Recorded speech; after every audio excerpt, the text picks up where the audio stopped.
rocket to the ground, and those have just been detached, and they fall into a basket which you can't see. You can't see them because they're inside the mast, but you'll see that mast and the one below it pull away just before the launch.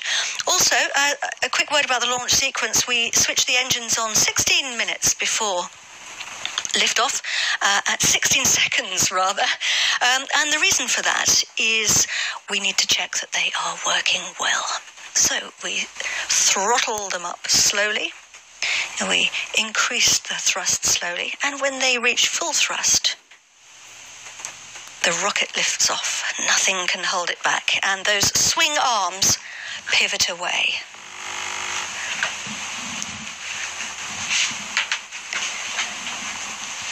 Looking very relaxed in there. Everybody's done this many, many times before. Getting closer now to the 1 minute mark.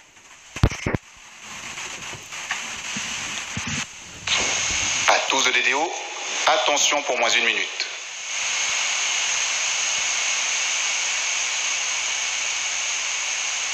Top, H0 moins 1 minute. And we are 1 minute to launch. We're orbiting the first 6 satellites in the brand new OneWeb constellation built by the Airbus OneWeb Satellites joint venture. And we're flying on board the 21st Soyuz to launch from the Guiana Space Center. Our very best wishes now to all the teams. Largage du Mac AZM. À tous de DDO, attention pour le début de la séquence d'allumage lanceur.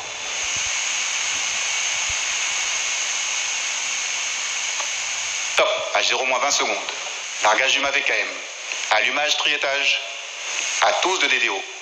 Attention pour le décompte final.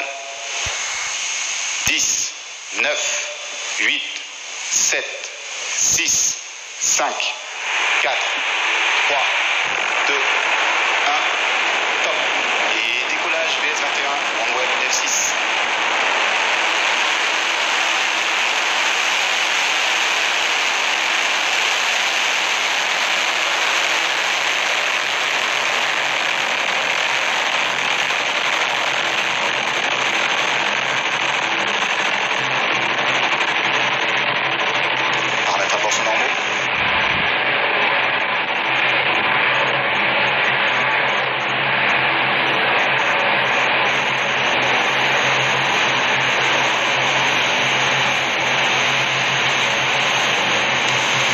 Conforme à l'attendu. And they are off. The first 6 OneWeb satellites have begun their journey, heading out north over the Atlantic towards the Caribbean. Look at that. Those engines on board Soyuz are pushing hard against Earth's gravity. We're burning 5 engines at the moment. Tous les paramètres à bord sont normaux. He's telling us that everything on board's going according to plan. And we've got 5 engines. We've got 1 on the main stage. We've got 4 on each one of those boosters. But it's the boosters that are doing all the work right now. Look at that streak of light heading out across the skies here at the Guiana Space Center, out over the Atlantic Ocean.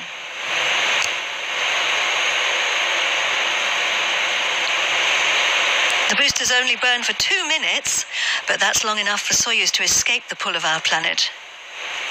We're delivering 80% of our thrust right now. Les paramètres propulsifs sont conformes.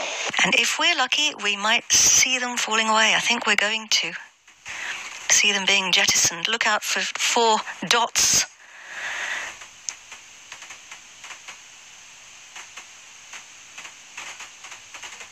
There we go. There they go. Look how they twist and turn. That's all part of the plan. A very beautiful sight, actually, to see that with the cameras. And now what we're left with... Séparation des blocs BVGD confirmée. He's told us that that's been confirmed. You can see that's what it looks like from in space. So they've burnt all their fuel. We don't need them anymore. And we are burning the main core stage, the Block A. And if you take a look... Bonne stabilisation du lanceur suite à la séparation. He's telling us that there's good stabilization after the separation there of those boosters.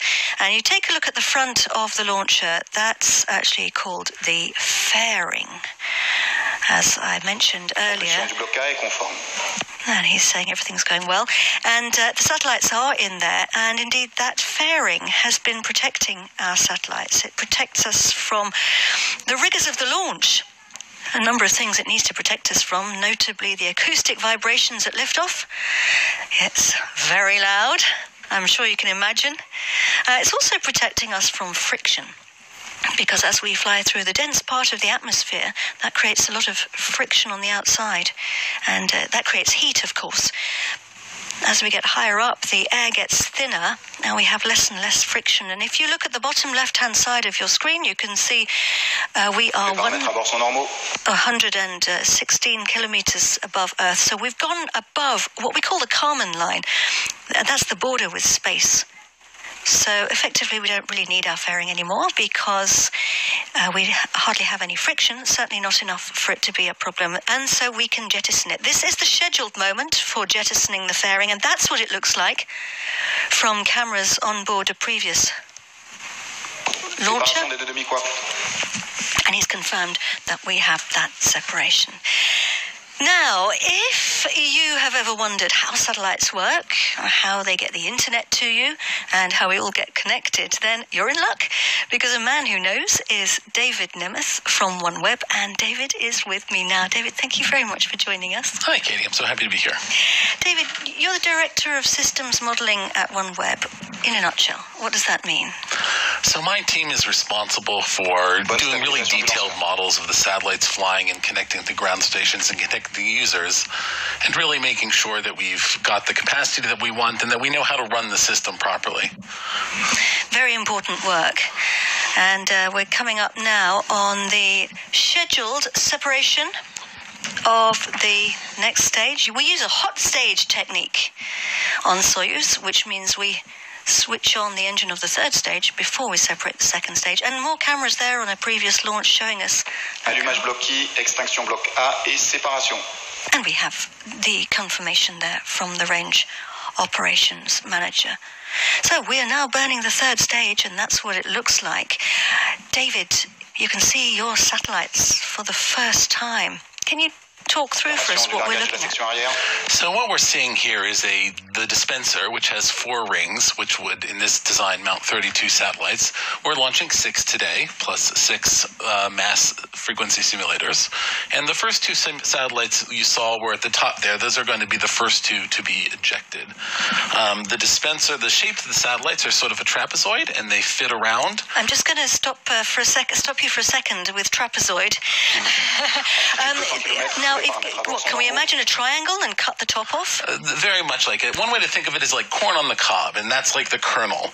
And it's narrow at the bottom, and it's wider at the top. And the satellites were actually designed that way so that we could efficiently put them in the dispenser and still use the most volume possible for our design. So, with your corn on the cob analogy, then, the tube that we were looking at back there in the middle is the dispenser. So the tube is the corn. The tube is the cob. The tube is the cob, which we will throw away when we're done.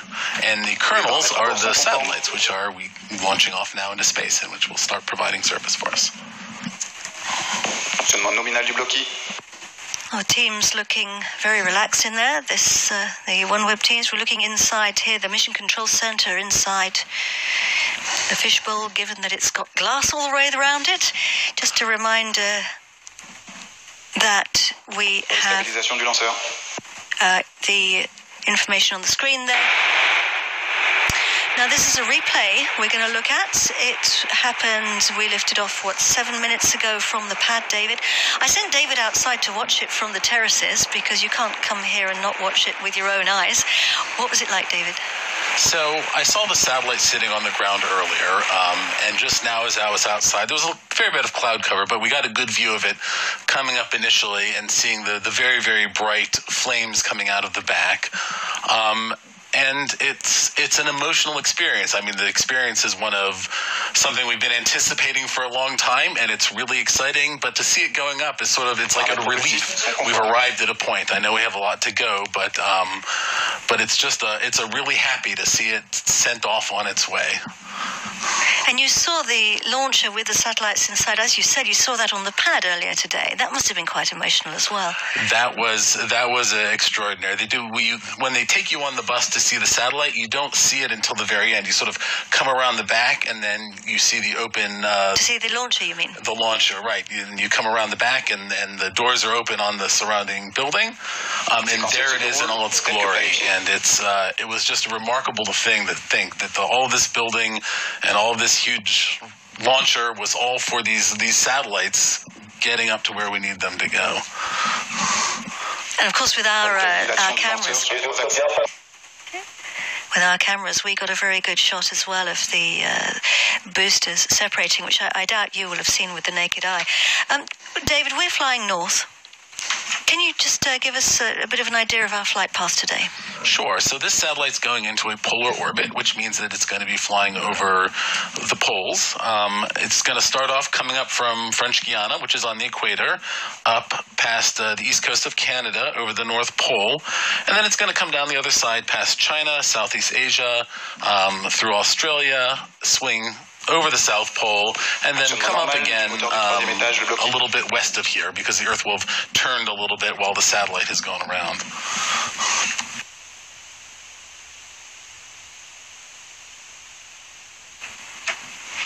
So we're tracking the launcher using what we call telemetry. We have telemetry stations or tracking stations picking up the signal, and Bermuda is the station we're using right now. This is the separation now of the third stage. It's burnt its fuel every time each section of the launcher. And we have confirmation there of that separation. Every time the launcher, section of the launcher uses up its... and he is confirming there that we've picked up the signal at the tracking station in Bermuda. So that's good. So we're starting the next phase of the journey now. The frigate upper stage is taking the wheel. It's getting ready to switch its engine on, actually. It's called the pre-burn phase, which means it gives a quick burst of acceleration to push the fluids back into the tanks, and that's to make sure that there's enough propellant in the engine. It's a bit like, isn't it, when you're in a car and you press the accelerator and you get pushed against the seat? Exactly. I think of it more like it's when you have a bottle of ketchup and the ketchup's not coming out, and then you just get air, and you give it a good shake, and all of the ketchup goes to the front so that you can squeeze it out in this nice, smooth squirt. That's exactly what we're doing with the fuel in the frigate right now. So... the upper stage is taking us, I guess you could think of it as a bit of a kind of clever taxi driver, if you like. It can take its satellites anywhere they want to go. Where is it taking you guys today? So our initial orbit today, as I said, is a polar orbit. We're going to go up to 1,000 kilometers, and they will be dropped off there. At that point, the OneWeb system the OneWeb flight operations team will take control of them and raise them up to their final orbit of 1,200 kilometers. So they have another 200 kilometers to go after today. So they've got a bit of a journey, and they'll be doing those 200 kilometers on their own. We're supported, obviously, by the teams on the ground. It's all automated. Just a quick run through of what you're looking at on the screen. Top right-hand corner, the trajectory, the planned trajectory, and the cross is the actual position. And there on the bottom right is the flight path you can see there that David just talked us through. Now, let's see how Arianespace has met the challenge of creating the OneWeb. Tonight is the Soyuz launch VS-21, the second launch of the year, and more importantly, the first launch of the ambitious OneWeb constellation program. VS-21 mission is to bring the first 6 OneWeb spacecraft into a low Earth orbit, close to their operational orbit. This Soyuz flight will also embark 4 mass flight simulators mated with the OneWeb F6 spacecraft on an innovative dispenser system specifically designed for OneWeb. The OneWeb F6 satellites have been developed and manufactured by OneWeb Satellites in its serial production line in Toulouse.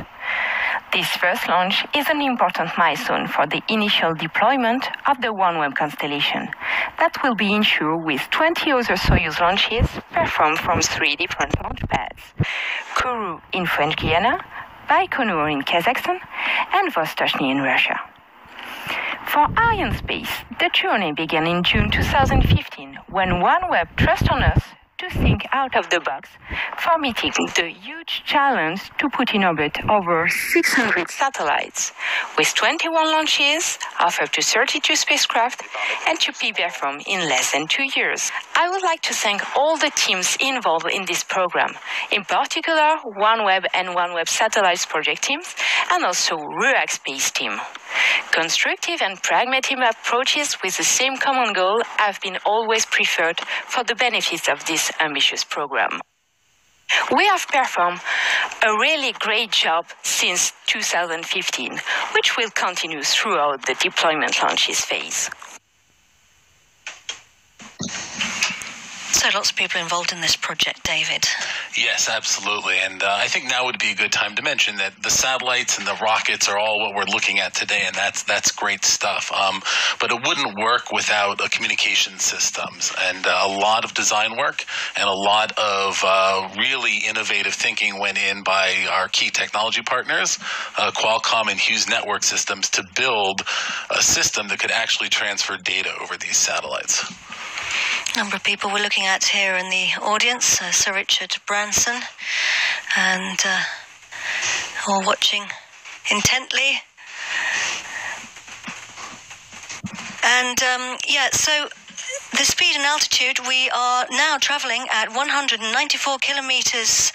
Sorry, we're above the Earth, 194 kilometers altitude. We're traveling at, coming up for 8 kilometers per second. 8 kilometers per second, ladies and gentlemen, boys and girls, not 8 kilometers per minute. That is extremely fast.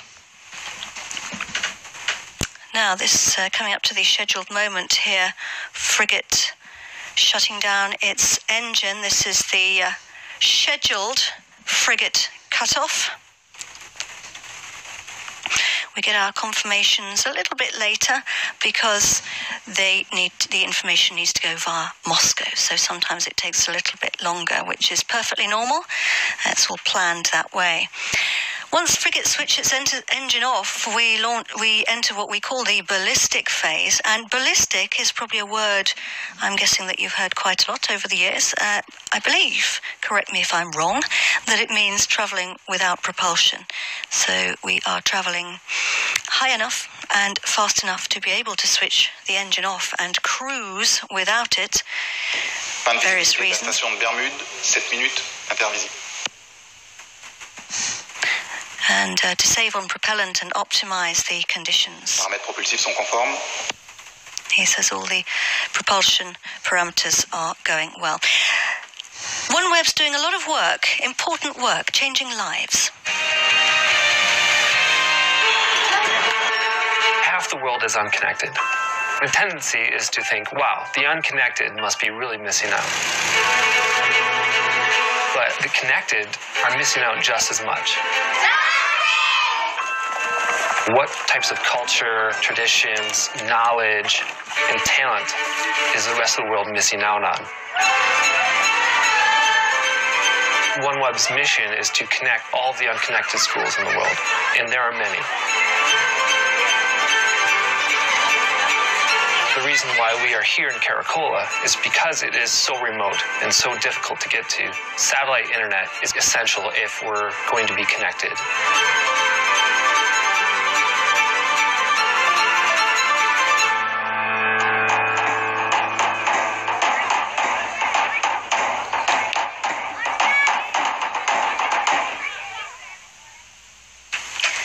So when I said changing lives, I mean really changing lives. So bringing internet connections into schools must make a huge difference. So connecting schools has always been one of the missions from the very beginning of OneWeb, one of the very important missions. And in support of that, we have sent emissaries to 6 schools around the world. You saw one of them there. And as part of that program, the children of the schools got to name the first 6 satellites. So we can go online to learn more about where these names come from and what they mean. But the school in Nepal named theirs Sherpasat. The school from Honduras named theirs Lempirasat. The school from Ecuador named it ChuSigSat.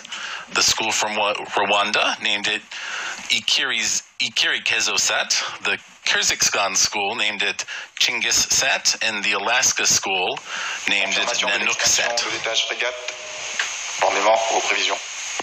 Which are much better names than we call them in the engineering side, which are things like F6, F10, and F11. Well, I have to say, I think those are beautiful names, and congratulations to all of the children who thought of that and worked hard to find lovely names for the 6 satellites. We're in the ballistic phase. We are going to take a break now for about just over 20 minutes, and switch off our microphones. We'll be coming back to you just over 20 minutes at 17 minutes past 7 French Guiana time. That is 17 minutes past 10 Universal time, and 17 minutes past 5 in Washington. We'll leave you with a beautiful replay of the launch.